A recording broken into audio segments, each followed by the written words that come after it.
Hello, I'm Keith R.A. DeCandido, and welcome to the latest episode of KRAD COVID Readings, which is my attempt to ameliorate the coronavirus blues.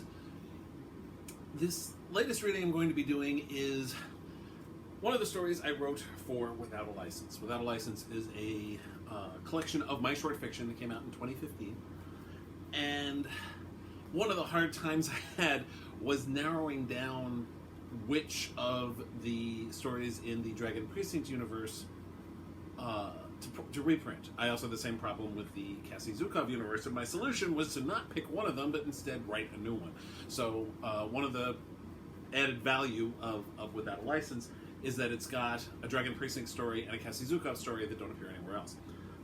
The Dragon Precinct story I did was called Partners in Crime, and it focused on two characters. One is Danthris Tresillian, one of the two main characters of the Precinct series. The other is a character who kind of forced herself into a more prominent role. I created her for the story Catch and Release, which I've read in a previous KRAD COVID reading. Alida Lothlafna, who is an elf, a former member of the Shren Laseth, which is the former elven secret police that worked under the Elf Queen back before the Elven Wars. And the Shren Laseth was dissolved in the midst of the Elven War, and the various members scattered to the Nine Winds. And in Alida's case, she became a member of the Castle Guard. In Griffin Precinct, she became a detective, a lieutenant, at the same rank as Danthris, as well as Torin and the others. And in this particular story that I'm about to read is one where Danthris and Alida, who don't really like each other very much, are wind up teaming up. So without further ado, here is Partners in Crime, a Dragon Precinct story. Lieutenant Danthris Tresillian reveled in the quiet in the squadron. Normally, at this time of day, the eastern wing of the castle was bustling with activity. Sergeant Jonas would be going over the day's reported crimes. Captain Drew would kibitz from the doorway of his office. Danthris and the other lieutenants who served as detectives in the Cliff's End Castle Guard would make comments, and Danthris would find most of them inane, with the only occasional exception of those from her partner, Lieutenant Torin Van Wiveled. But this morning, the squadron was blissfully quiet. Danthris wished it was for a better reason. The captain walked in then, along with Alida Lothlafna, Danthris's least favorite member of the Castle Guard. Alida had recently been promoted to lieutenant for reasons having to do with politics. Danthris hated politics almost as much as she hated magic, and she really hated magic. Alida blinked in surprise. "What are you doing here, Lieutenant?" "I work here," Danthris said tartly. Shaking her head, Alida said, "I'm sorry, I thought you'd be sick." Captain Drew then let out a sneeze that echoed throughout the unusually empty squadron. With a smile, Alida finished, "Like the captain." Danthris rose to her feet. "You should be home, Drew." "No thanks," Drew said as he applied a handkerchief to his stuffed-up nose. "The house is full of sick kids." Drew's wife opened her house to children who needed care during the workday. "I'm surprised there are any kids. Shouldn't they be home with their sick parents?" Drew shrugged. "It's a smaller load than usual, but a few came by anyhow. And both the elf kids she watches are there too." Alida moved over to her desk and sat down. "You'd think the Brotherhood of Wizards would have found a cure for Chalmrake's flu by now." Letting out a watery snort, Drew said, "Yeah, right. We get 2 to 3 outbreaks of this a year when somebody blows into town on either a boat or on a caravan from the forest and infects half the city-state. The Brotherhood puts out another new healing potion that they swear will work this time. They sell it by the caseload, and it doesn't work any better than any other healing potion."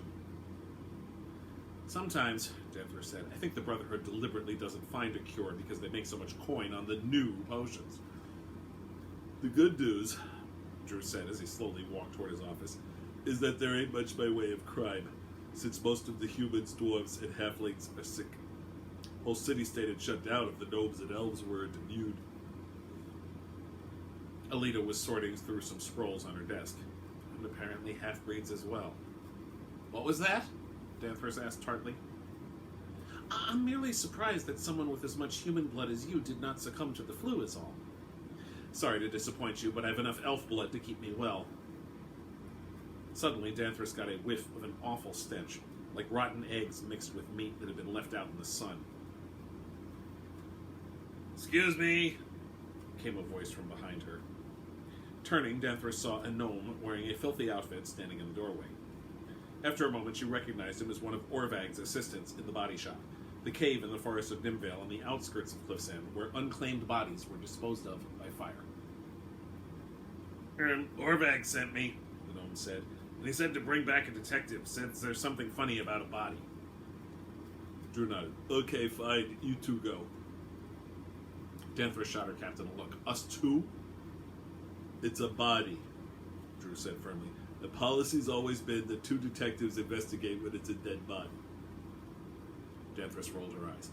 "Policy is also for 6 detectives and to be on duty." "If something else comes up, I'll take one of you off the body and put you on that." "Captain, I will not work with her." Danthris folded her arms defiantly. "Yeah, you will, Lieutenant, because I ordered you to." Drew's tone would have been much more authoritative if it hadn't been spoken through a stuffed-up nose and followed by another echoing sneeze.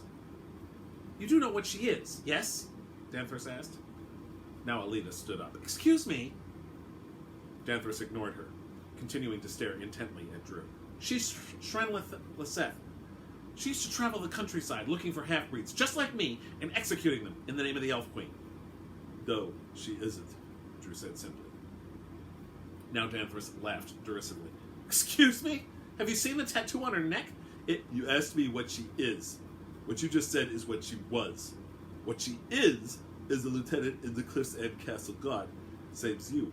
And that means sometimes you gotta work together." He made a shooing motion with his hands. "So go work together. That's an order." With that, Drew retreated into his office. Danthris turned to look at Alita, who didn't look all that thrilled to be going on this call either. With a sigh, she said, "All right, let's get this over with."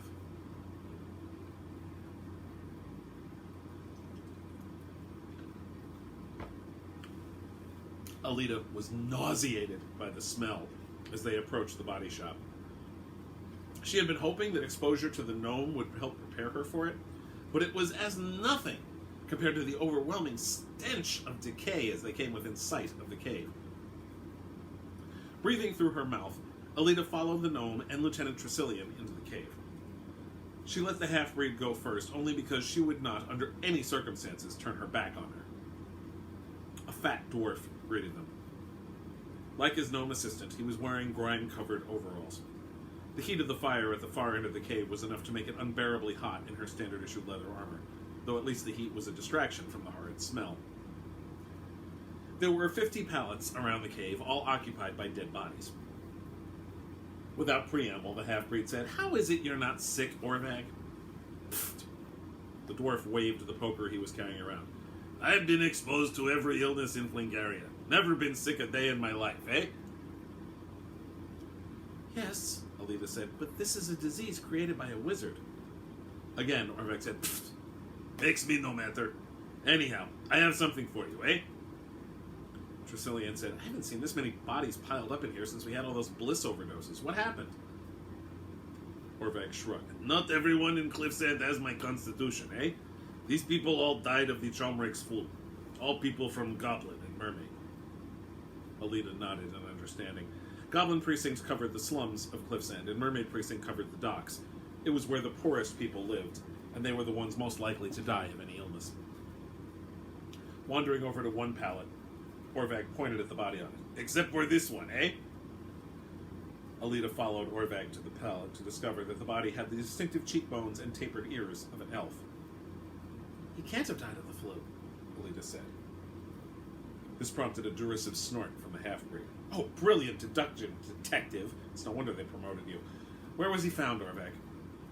"On the Riverwalk. Got a wheelbarrow with a dozen people found on the Riverwalk dead. This one was mixed in with them, eh?" Alita stared down at the man's neck. Specifically, she noticed a bruising pattern on his left shoulder and on the left-hand side of the neck. Pulling off one glove, she reached down and felt the bones and muscles, then did the same for the left shoulder.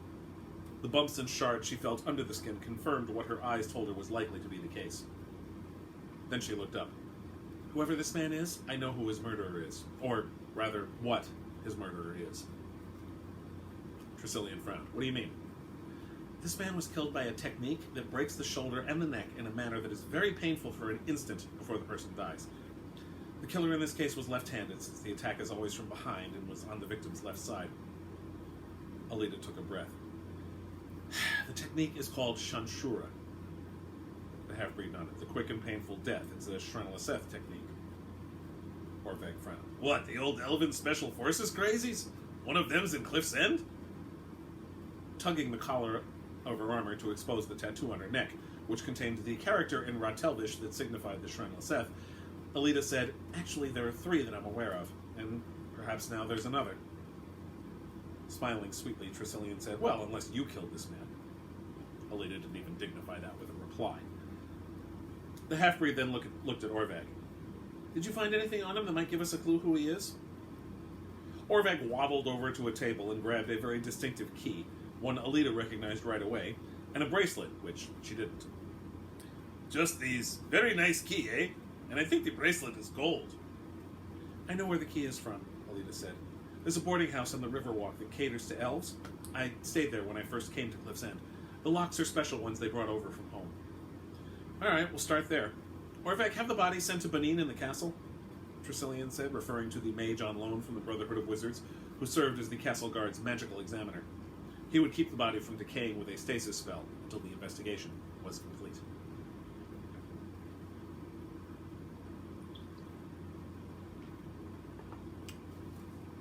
Danthers found the quiet, as she and Alita walked down Mirka Way toward the Riverwalk, to be almost as pleasant as that of the empty squadron. There were people on the thoroughfare, of course, but far fewer than usual, and most were elves and gnomes. I suppose, Danthers said as they crossed through Dragon Precinct, the middle-class district, that it would be too much to ask that you all know each other. Most of us who were there at the end are at least acquainted, but I have no idea who else might have wound up here in Cliff's End, beyond those 2 who are working as leather workers now. The closest comrades I had in the Shranaliseth are either out on Saptor Isle or dead. I'd ask if any of the ones you knew had murderous intent, but that would be all of you, wouldn't it? Alita stopped walking. Danthers was tempted to just leave her behind, but she had obviously ceased her forward motion for a reason, so Danthers also stopped and turned around to see her fellow detective standing with her hands on her hips. You don't understand us at all, do you? Don't I? You spent decades roaming the countryside, carrying out the most vicious tasks the Elf Queen could provide, since, if they weren't vicious, they would hardly need you lot. You were trained to be ruthless and uncaring and loyal. Yes, but the Shranaliseth never committed murder. Danthers couldn't believe what she was hearing. Excuse me? Every act we performed was at the behest of the Elf Queen, who was our rightful ruler. Murder is an illegal death. We were no more murderers than the hangman who carries out the magistrate's death sentences here in Cliff's End as a murderer. For a moment, Danthers said nothing. Alita's logic was infuriatingly impeccable. Then, before she could pull a response together, Alita went on. Having said that, once the Elf Queen dissolved the Shranaliseth, we were left with very specific skills. She shook her head. Honestly, I wish more of us did come here. The Castle Guard is the perfect place for us, utilizing our skills in a way that still maintains order, not... Not what? Danthers prompted after Alita cut herself off. Alita started walking. Let's just say that our case may have nothing to do with the Shranaliseth directly. Some of my former colleagues have hired themselves out as assassins. They've mostly stayed back home, where there is still tremendous chaos, but... Her words trailed off and she continued walking. Danthers caught up with her quickly. So everything you did was simply because you were ordered to? Of course. We were doing our duty. So why do you still treat me with contempt? The purity laws have been rescinded. The Shranaliseth are no more, and the Elf Queen is dead. You just said that you murdered... Oh, sorry. She held her hands in mock apology. That you legally killed all those infants and children who were of mixed blood solely due to the orders you received. But that means you shouldn't have an issue with me anymore, now should you? Alita's mouth twisted. Don't contort yourself trying to explain your bigotry, Lieutenant. It's not becoming. With that, Danthers strode ahead of Alita down Mirka Way.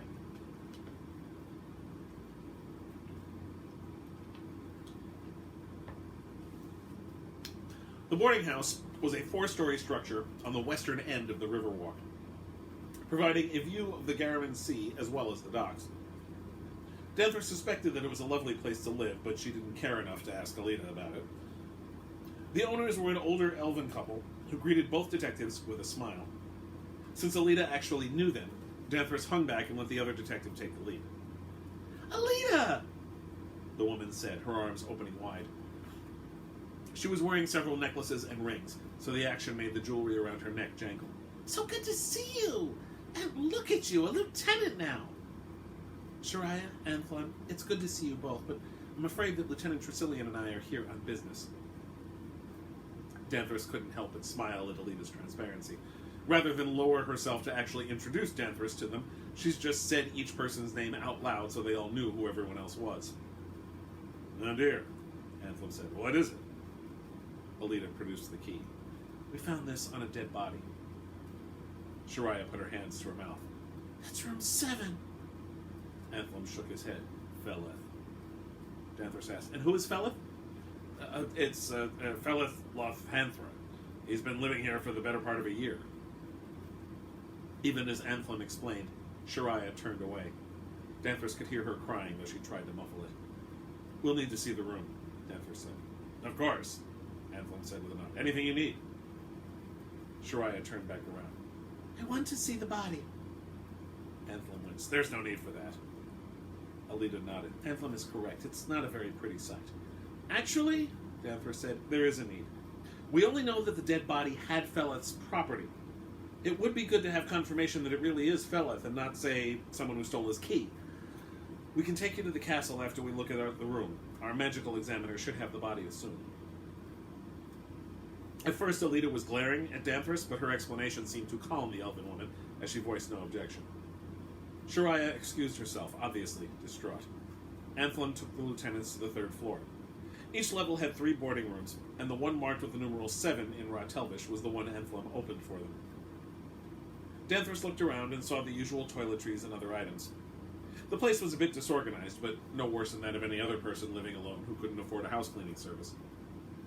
Anthlon said, "We hadn't seen Feleth in a few days, but that's not unusual in and of itself. He was an itinerant sailor. Never had a permanent job on any boat, but would do pickup work here and there." Something niggled at Danvers, though, especially in light of what Anthlon just said. So she started going through his clothes. "When was the last time you saw him?" she asked as she picked up 2 pairs of boots. One set was well worn and pitted in spots, the other polished, though equally worn on the soles. "About a week ago." Anthlon slapped his fingers. "Oh, wait. I remember Shariah saying that she had bumped into him 2 days ago, right when the Chalmrake flu hit. She said he was going to see if he could get some work, given how many human and dwarven sailors were getting sick." After dropping the boots to the floor, Danvers asked, "And he lived here alone the entire time?"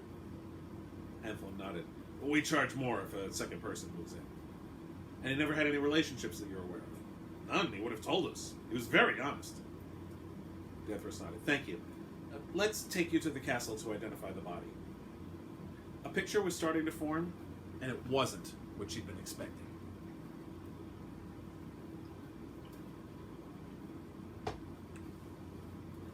Alida found it to be almost physically painful to be in the magical examiner's basement lair when Shariah saw the body of Feleth and burst into tears. She'd always had an emotional attachment to her boarders, even the short-termers like Alida herself. It must have broken her heart to see his body. Through teary eyes, she said to Alida, "He always wore a gold bracelet." Nodding, Alida said, "He was wearing it. We have it stored as evidence for the time being." Shariah glanced at Anthlon, then started crying again. Alida was about to offer to escort them back to the Riverwalk, but the half-breed spoke before she had the chance. "One of the guards can escort you back home." "Thank you," Shariah said. After they left, having been handed off to a rookie guard named Thoranthe, Alida looked at Tresillian.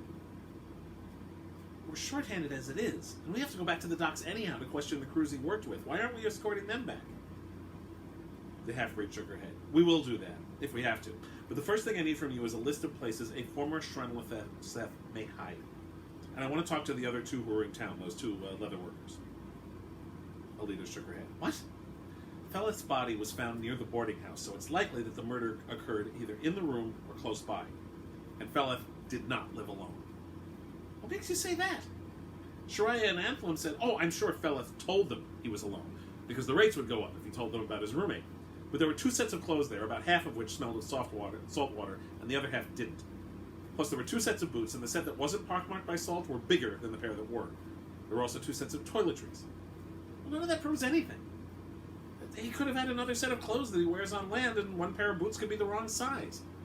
Besides, is this phantom roommate going around bootless? He could have a second pair, Tresillian said. Also, I'm fairly certain that Feleth and Shariah were having an affair. Alita's eyes widened. Based on what?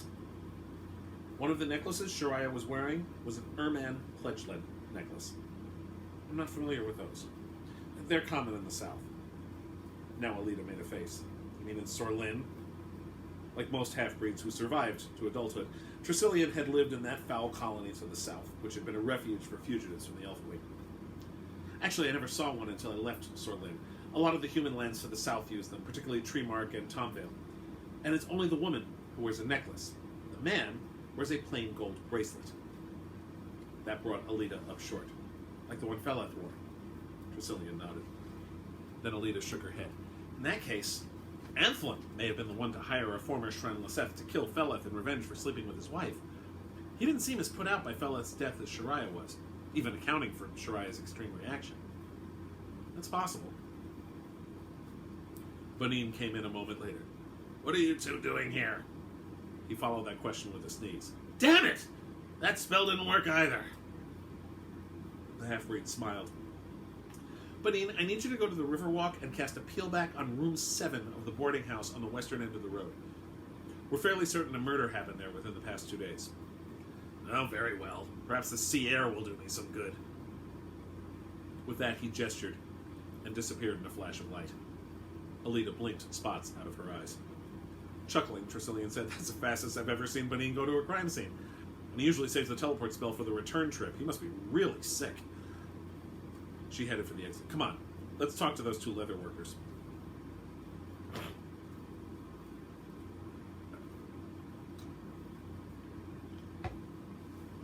Danthros had expected the pair of leather workers to have an alibi, and they did. Whatever Danthros thought of them, they were well-regarded business people, and in any case, they were neither stupid enough nor financially desperate enough to take on an assassination contract. However, they did mention that they'd heard a rumor that a former Shren Laseth had come into town a month ago aboard the Sea Beast, a cargo and transport vessel out of Saptor Isle.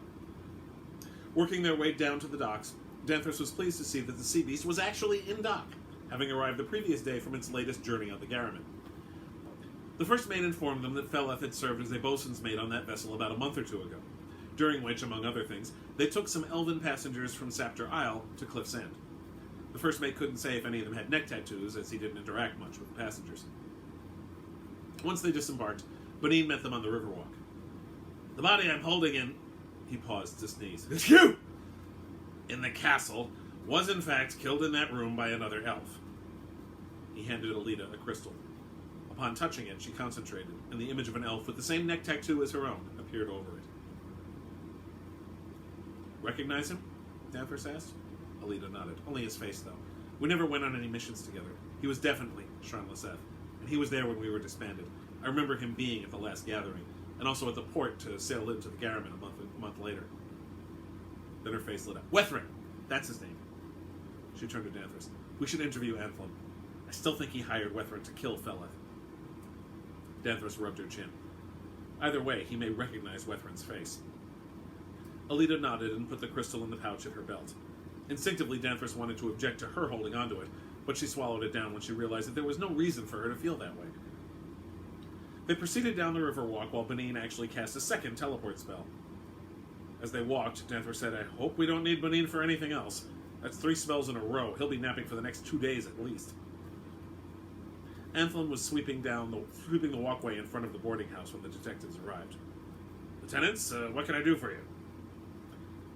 We were wondering if you recognize this person. Danthros nodded to Alita, who pulled out the crystal.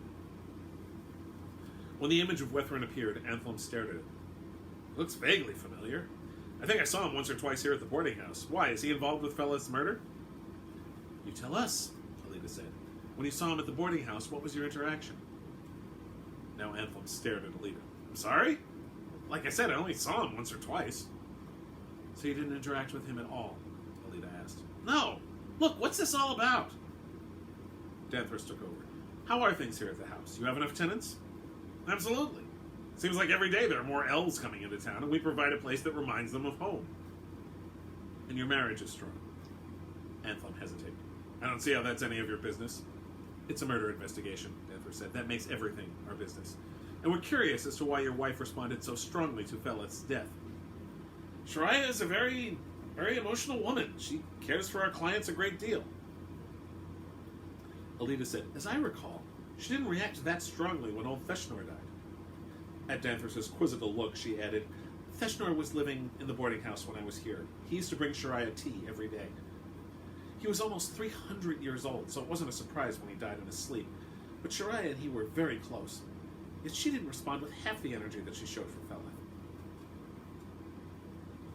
Danthorst wished that Alita had mentioned this sooner, but said nothing in front of the suspect. Yet there she was, practically rending her garments over Feleth. Anthem held up a hand. Enough! Look! Feleth and Shariah were sleeping together. That's not a surprise. That brought Danthorst up short. Excuse me? Our marriage has been one of convenience for years. We stay together because we run the boarding house, but she has had many lovers over the years. Feleth is simply her latest. I myself have been sleeping with a couple in room 8 for the better part of 2 years.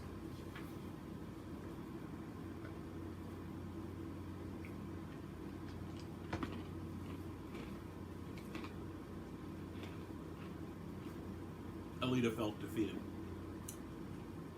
She and Tresillian went through the motions of questioning Anthlin, and then queried the couple in room 8 to verify that particular extramarital relationship.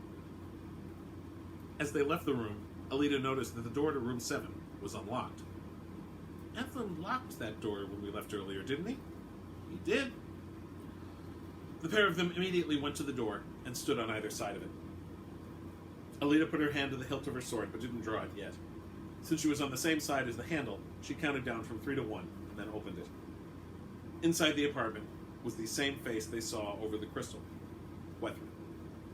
Don't move, Tresillian said, but Wethrin ignored the half-breed's direction and ran toward the window. Alita went after him even as he jumped down the 2 stories to the ground.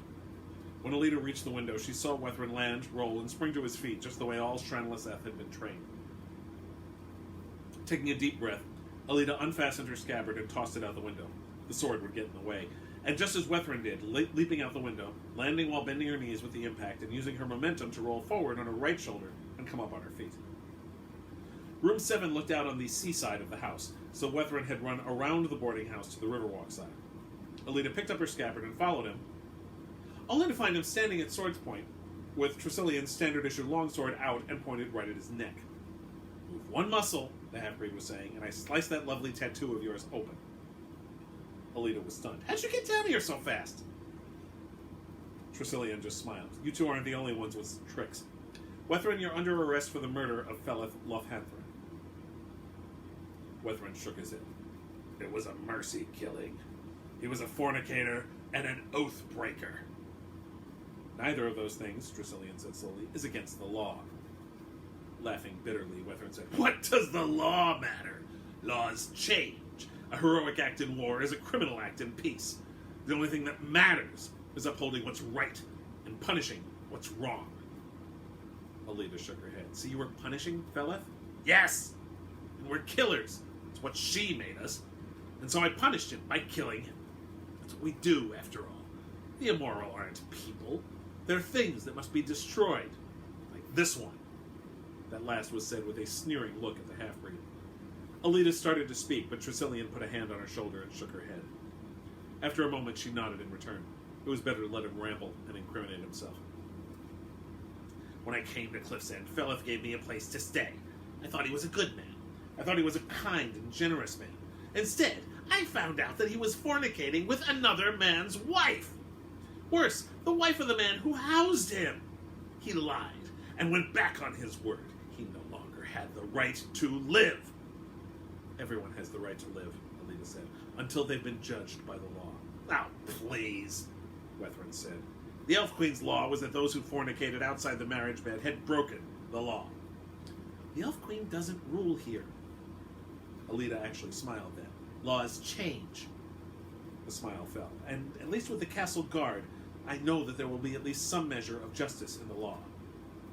Wethrin gave another bitter laugh. Justice? Spare me. There's no such thing. Tressilian grabbed Wethrin and started pushing him forward down the riverwalk toward Mirka Way. Not yet, but we're working on it.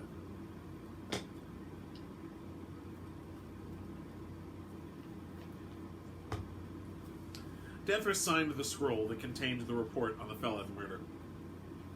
From across the squadron, Alita was just staring at the huge window on the north wall, which provided a view of the forest of Nimvale, the setting sun painting the sky brilliant shades of orange and purple behind the trees. On the one hand, Danthras had to admit that Alita had performed well in this case.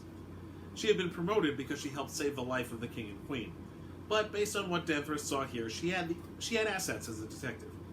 It would probably be years before she was actually good at it, but Danthras was willing to admit that she had potential. Admit it to herself, anyhow. No way in hell she'd say it out loud. The report complete, Danthras rose and summoned Ep, the imp who kept all of the castle guard's files. The glass of the window twisted and turned and formed into a giant face. The Feleth case, she said. Which one's that again? The face on the wall asked. Snappishly, Danthras said, the elf who died on the Riverwalk and was brought to the body shop. I don't have a case report for that yet. Because I'm handing it to you now. Oh. Not for the first time, Danthras had to force herself not to put a gloved fist through the window. It wouldn't actually do Ep any harm, as he was magically protected, and Captain Drew would probably take the cost of repairing the window out of her pay. From behind her, Alita said, some days I really want to punch that imp in the face. Unable to help herself, Danthras laughed. So is everyone else in this castle. Honestly, I'd settle for punching anything right now. Alita got up and started pacing the squadron. I just don't understand him. I'm assuming you don't mean Ep? Danthras said dryly. I mean Wethrin. He and I both went through the same training. Yet he turned psychotic. And what he said made no sense. If laws are mutable, if morality is mutable, why did he kill Feleth over morality? The morality didn't even make sense. Shariah wasn't lying to Anthlin, or sneaking around behind his back. Wethrin said he didn't believe in justice, and yet he went and administered what he thought was justice. Danthras just watched as she paced and ranted and raved and waved her arms around. Finally, she stopped and looked at Danthras. He did something we did all the time in the Shrenlaseth, and we were praised for it. You killed a lot of adulterers, did you? Alita shook her head. No, the penalty for adultery was work prison. I mean, using the Shanshura on someone. We employed it when we wanted someone to die quickly but painfully. Our form of justice, I suppose. She blew out a long breath. None of it makes sense. Our job isn't to make sense of things. It's to find out who broke the law and make sure they're brought to the magistrate to answer for their crimes. This city-state is filled with victims, and we're here to speak for them, to bring them at least a measure of justice. Sometimes it works, and sometimes it doesn't. But you're never going to do the job properly if you try to figure out why someone decided to commit a crime. Why isn't the point? Occasionally, finding out a perpetrator's motivation can aid in finding that perpetrator, but that's as far as it actually matters. And if you do keep trying to figure out why, you'll wind up like your friend. He's no friend of mine, Alita said quickly and with disgust. I don't know, you have a lot in common. You were both Shrenlaseth, you both found your way to Cliff's End, and you both think I'm an abomination. Alita looked up at that last part before quickly looking away. The Elf Queen thought you were an abomination. She told us just what Wethrin said, that the immoral aren't people. And a union between an elf and an outsider was an immoral act. I spent most of my adult life believing everything the Elf Queen told me, so I didn't view those that I killed as people. I suppose that made it easier for those of us who became assassins to take on those jobs, and for Wethrin to kill his friend without regret. She looked back at Danthras, her blue eyes intent. But then the Elf Queen told me, the Shrenlaseth were no longer to be trusted, and she disbanded us. And now she's dead. Her reign is long ended. She was wrong about our trustworthiness. If she hadn't disbanded the Shrenlaseth, she might not have lost the war. And if she was wrong about that, it's possible that maybe she was wrong about other things, too. Danthras chuckled. Possible, yes. Come on, our shift's over. Let's head over to the old ball and chain and drink to another closed case. Alita hesitated. You drink with a baby killer? If you'll drink with an abomination. Danvers then pointed a finger at her. Don't get me wrong, Shrine Liseth. I still don't like you. But Drew's right. We have to work together, and today proved that we can work together. And that means another victim's been spoken for by the castle guard, another criminal is in the hole awaiting the magistrate's word.